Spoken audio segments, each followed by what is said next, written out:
Cari fratelli e sorelle, nella catechesi di mercoledì scorso ci siamo soffermati sulle parole iniziali del credo "Io credo in Dio".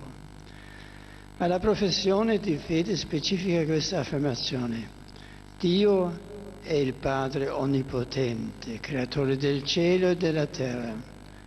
Vorrei dunque riflettere ora con voi sulla prima fondamentale definizione di Dio che il credo ci presenta: Egli è Padre. Non è facile sempre oggi parlare di paternità, soprattutto nel nostro mondo occidentale, le famiglie disgregate, gli impegni di lavoro sempre più assorbenti, le preoccupazioni e spesso la fatica di far quadrare i bilanci familiari, l'invasione distraente dei mass media all'interno del vivere quotidiano sono alcuni tra i molti fattori che possono impedire un sereno e costruttivo rapporto tra padri e figli. La comunicazione si fa a volte difficile, la fiducia viene meno e il rapporto con la figura paterna può diventare problematico. E problematico diventa così anche immaginare Dio come un padre, non avendo modelli adeguati di riferimento. Per chi ha fatto esperienza di un padre troppo autoritario ed inflessibile, o indifferente e poco affettuoso, o addirittura assente, non è facile pensare con serenità a Dio come padre e abbandonarsi a Lui con fiducia. Ma la rivelazione biblica aiuta a superare queste difficoltà, parlandoci di un Dio che ci mostra che cosa significa veramente essere padre. Ed è soprattutto il Vangelo che ci rivela questo volto di Dio come padre che ama fino al dono del proprio figlio per la salvezza dell'umanità. Il riferimento alla figura paterna aiuta dunque a comprendere qualcosa dell'amore di Dio, che però rimane infinitamente più grande, più fedele, più totale di quello di qualsiasi uomo. Chi di voi, dice Gesù per mostrare ai discepoli il volto del Padre, chi di voi al figlio che gli chiede un pane darà una pietra? E se gli chiede un pesce gli darà una serpe? Se voi dunque che siete cattivi sapete dare cose buone ai vostri figli, quanto più il Padre vostro che è nei cieli darà cose buone a quelli che gliele chiedono. Dio ci è Padre perché ci ha benedetti e scelti prima della creazione del mondo, ci ha resi realmente Suoi figli in Gesù e come Padre ti accompagna con amore la nostra esistenza, donandoci la Sua parola, il Suo insegnamento, la Sua grazia, il Suo Spirito.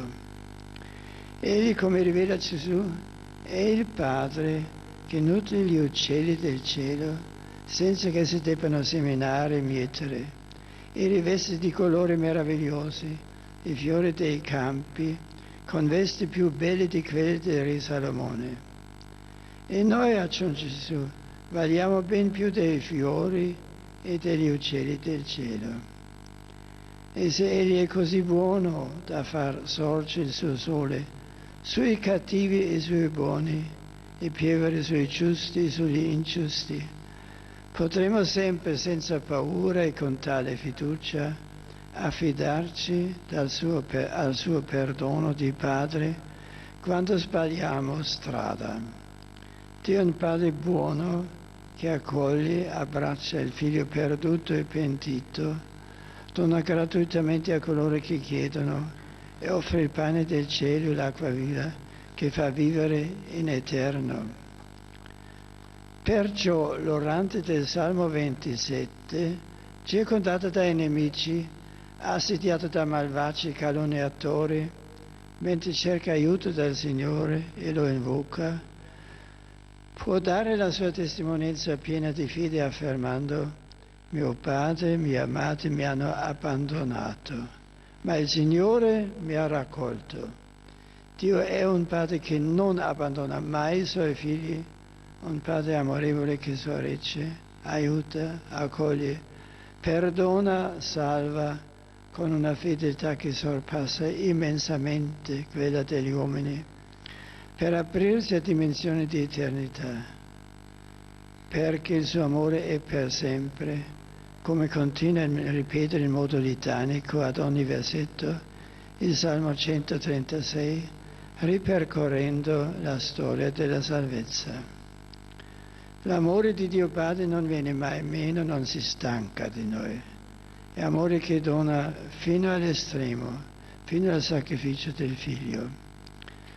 La fede ci dona questa certezza, che diventa una roccia sicura nella costruzione della nostra vita.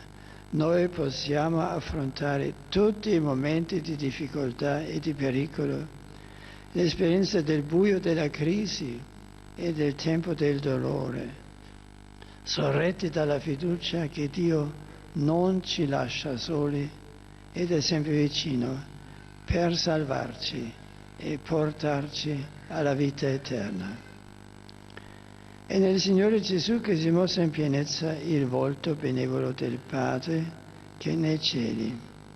È conoscendo Lui che possiamo conoscere anche il Padre. È vedendo Lui che possiamo vedere il Padre, perché Egli è nel Padre, il Padre è in Lui. Egli è immagine del Dio invisibile, come lo definisce l'inno della lettera ai Colossesi, primogenito di tutta la creazione, primogenito di quelli che risorgono dai morti, per mezzo del quale abbiamo la redenzione, il perdono dei peccati e la riconciliazione di tutte le cose, avendo pacificato con il sangue della sua croce sia le cose che stanno sulla terra, sia quelle che stanno nei cieli. La fede in Dio Padre chiede di credere nel Figlio, sotto l'azione dello Spirito, riconoscendo nella croce che salva lo svelarsi definitivo dell'amore divino. Dio ci è Padre dandoci il suo Figlio, Dio ci è Padre perdonando il nostro peccato e portandoci alla gioia della vita risorta. Dio ci è Padre donandoci lo Spirito che ci rende figli e ci permette di chiamarlo in verità Abba Padre. Perciò Gesù, insegnandoci a pregare, ci invita a dire Padre nostro. La paternità di Dio allora è amore infinito, tenerezza che si china su di noi, figli deboli, bisognoso di tutto. Il Salmo 103, il grande canto della misericordia divina, proclama: come è tenero un padre verso i figli, così il Signore è tenero verso coloro che lo temono, perché Egli sa bene di chi siamo plasmati, ricorda che noi siamo polvere. È proprio la nostra piccolezza, la nostra debole natura umana, la nostra fragilità, che diventa appello alla misericordia del Signore, perché manifesta la sua grandezza e tenerezza di Padre, aiutandoci, perdonandoci e salvandoci. E Dio risponde al nostro appello, inviando il suo Figlio che muore e risorge per noi, entra nella nostra fragilità e opera ciò che da solo l'uomo non avrebbe mai potuto operare, prende su di sé il peccato del mondo come anello innocente e ci riapre la strada verso la comunione con Dio, ci rende veri figli di Dio. E lì nel mistero pasquale che si rivela in tutta la sua luminosità il volto definitivo del Padre. Ed è lì sulla croce gloriosa che avviene la manifestazione piena della grandezza di Dio come Padre onnipotente. Ma potremmo chiederci come è possibile pensare a un Dio onnipotente guardando alla croce di Cristo, a questo potere del male che va fino al punto di uccidere il Figlio di Dio? Noi vorremmo certamente una onnipotenza divina secondo i nostri schemi mentali e i nostri desideri, un Dio onnipotente che risolva i problemi, che intervenga per evitarci le difficoltà, che vinca le potenze avverse, cambi il corso degli eventi, annulli il dolore. Così che oggi diversi teologi dicono che Dio non può essere onnipotente, altrimenti non potrebbe essere tanta sofferenza, tanto male nel mondo. In realtà davanti al male e alla sofferenza per molti, per noi, diventa problematico, difficile credere in un Dio Padre e crederlo onnipotente. Alcuni cercano rifugio in idoli, cedendo alla tentazione di trovare risposta in una presunta onnipotenza magica e nelle sue illusorie promesse.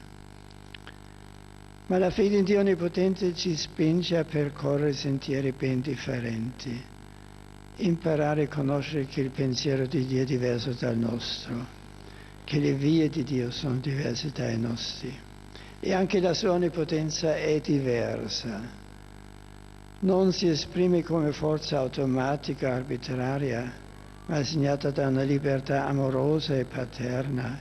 In realtà Dio, creando creature libere, dando libertà, ha rinunciato a una parte del suo potere, lasciando il potere della nostra libertà. Così ama e rispetta la risposta libera di amore alla sua chiamata.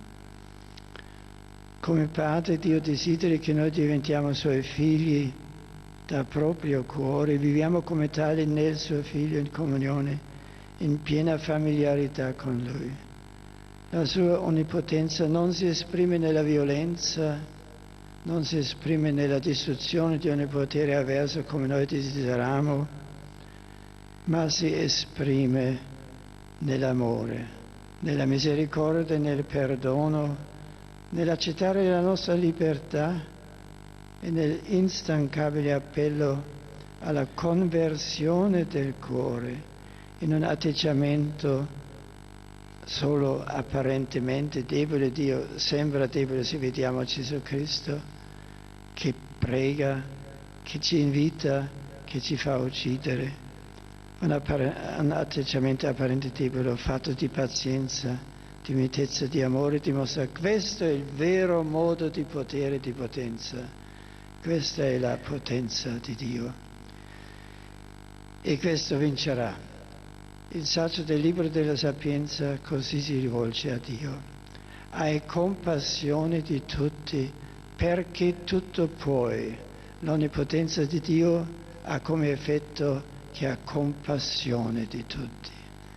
Chiude gli occhi sui peccati degli uomini, aspettando il loro pentimento. Tu infatti ami tutte le cose che esistono. Tu sei indulgente con tutte le cose, perché sono tue, Signore amante della vita. Solo chi è davvero potente può sopportare il male e mostrarsi compassionevole. Solo chi è davvero potente può esercitare pienamente la forza dell'amore. E Dio a cui appartengono tutte le cose, perché tutto è stato fatto da Lui, rivela la sua forza amando tutto e tutti in una paziente attesa della conversione di noi uomini che desidera avere come figli. Dio aspetta la nostra conversione. L'amore onnipotente di Dio non conosce i limiti, tanto che non ha risparmiato il proprio figlio, ma lo ha consegnato per tutti noi. L'onnipotenza dell'amore non è quella del potere del mondo, ma è quella del dono totale.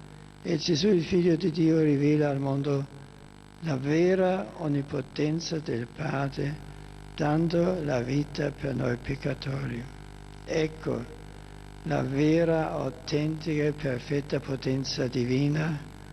Risponde al male non col male ma con il bene, agli insulti con il perdono, all'odio omicida con l'amore che fa vivere.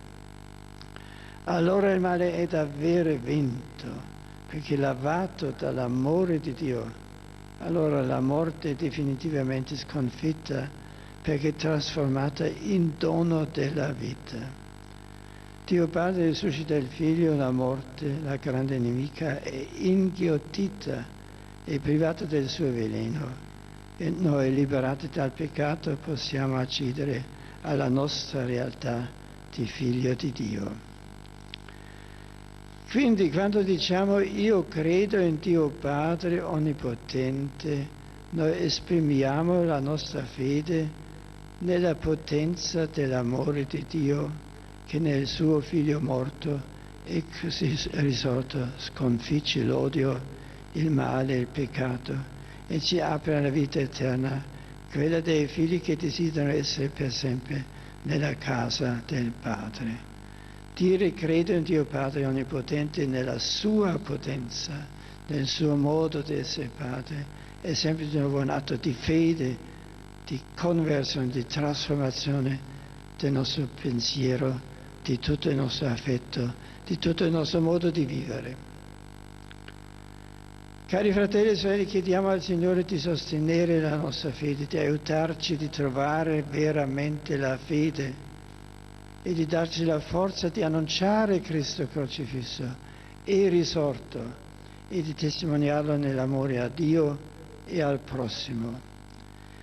E Dio ci conceda di accogliere il dono della nostra filiazione per vivere in pienezza le realtà del credo, nell'abbandono fiducioso all'amore del Padre e alla sua misericordiosa onnipotenza, che è la vera onnipotenza e salva.